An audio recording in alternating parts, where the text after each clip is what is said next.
Second segment of the show for today. We're talking to Dr. EKSanford, and the topic is prejudice and racism at the 21st century. And Dr. Sanford, let me bring you back into this second segment that we're talking about and tell you how much we appreciate that information that you gave as a layout for our discussion of prejudice and racism at the 21st century. Let's continue that discussion. Yes, well, at the last time we were talking about how this prejudice is this unfavorable or favorable toward a person without any warrant. You don't know about it, and people have these actions towards others. Dr. Isabel Wilkerson has an excellent book entitled The Warmth of Other Suns, where she looked at the Great Migration and thought that was a time period in the history of America where people had to move from the South because of hundreds of years of enslavement, Jim Crow laws, and move for new types of life in other areas of the North.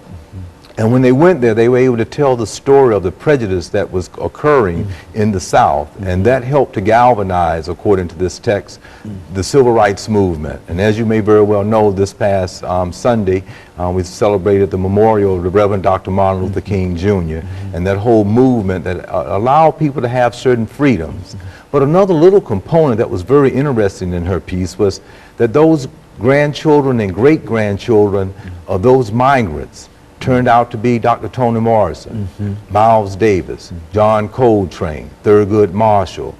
All of these great people, because they had that opportunity of freeing themselves from racism and from prejudice and from discrimination, were able to grow and then make contributions into the American society. So I think it's very interesting when we look at that Great Migration period, and to be able to analyze it in that sociological way, to see how just by living in another environment actually gave opportunities for people that they did not have while living in the Deep South because of the nature of prejudice. And there's another piece that I would like to, I think is very important for a conversation like this. It's a classic by Griffin. It's entitled Black Like Me. And you may remember that old classic that we've talked about. When you think in terms of prejudice, it happened to be a European-American male who went to the military and brief short with it. He was blind and felt that as he just went through his daily life, everybody was always open and willing to help himself get across the street, not walk into a hole, and all of those things. And then miraculously, he got his sight back. And then he saw the prejudice that was out there toward others, and he did something to change his pigmentation and his hair texture, and came to the South, and he experienced prejudice for the first time in his life. European American that just looked a little African American. That's right. Change. Just that little change. And then he experienced this prejudice. So the question becomes, to what degree did that occur then, and does it occur now? And of course, I think in Dr. Wilkerson's book, she would say, we've made great changes with prejudice and discrimination and racism from the past to now. We can go into the deepest part of the South and drive our vehicles and turn off and get gas and maybe even rest overnight. And of course, go to the restroom as we need, and at that time you couldn't.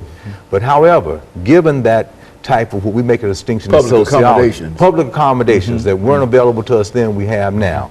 But that type of overt racism that occurred then was kind of obvious. To lynch people, to not allow them to sleep overnight, you better not be in a certain area when the sun will go down. But now you have some of those freedoms. However, there's what we call covert prejudice and covert racism.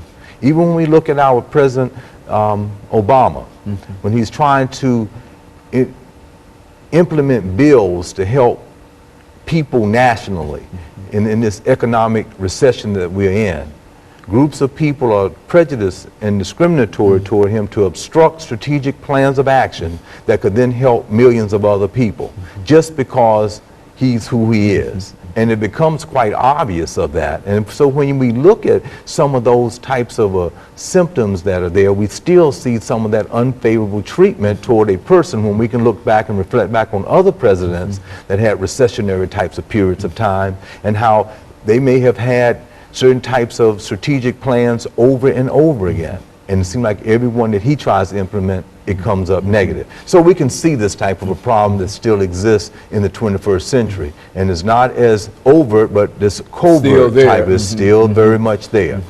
And it still really doesn't do anything to help the economy at all. Absolutely. I think that, as a matter of fact, when we talk about racism and prejudice at the 21st century, I think that one thing we have to be concerned about is that our young people, you see, because many of those who are of an age of myself, I know, That's right. really, we've gone through that, but many of our young people don't understand exactly what the whole situation is, and they don't know how to react in reference to it. What could you say to our young people today in reference to how they ought to be able to deal with these Yeah, that's issues? a very excellent question, and I deal with them in all of my classes, and I know there's what we would refer to as a lot of apathy. They have this false sense that everything is just so fair and equal because they can indeed go any place that they want to go. And still, when we look in the labor market, the job force for women, you know, you find inequity there within hiring. You find practices of people not being fair in job hiring because of different ethnic groups still not being present. And since sometimes people will have a false sense of reality, if you will, because of the prejudice, discrimination, and racism that still is so persistent in our society, but they have this false sense that it's not there. And as a result of that, might not be trying to develop themselves to prepare for a technological age in which we're living in, because we still have to have those competencies of being able to speak, or being able to write, or being able to be ambitious, or being aggressive. All of those same things that were in the past are still there today. But this idea of prejudice and how people will look at you in another way, or going back to our President of the United States, you can see how excellent he is, how smart he is, and all of the credentials that he has, and still that peculiar prejudice that's there toward him in the policies that he's trying to work with everyone on a bipartisan level, but you can still see the prejudice that's there. And I'm hoping that it's obvious to those viewers out there, for him, I'm talking about across the nation, that other groups are not being supportive in that way. And that somehow we can somehow have an America that is unlike the America that was anticipated by W.E.B. Du Bois, that is still a problem of the color of the 20th century. It will not be the problem that we will have to deal with throughout the 21st century. Is that what we're saying? That's absolutely in the real right. sense that it is about time. Yes. And I think that we've got about 30 seconds before the end of this show, or the end of this period. Before the end of this period, and then we'll come back and talk about some other things in reference to it. But that's essentially what we wanted to deal with, and perhaps during this last period, or the last few seconds, we can still be able to work out some kind of what we might be considered a solution. And of course, we'll be back with our audience following this very, very short commercial break.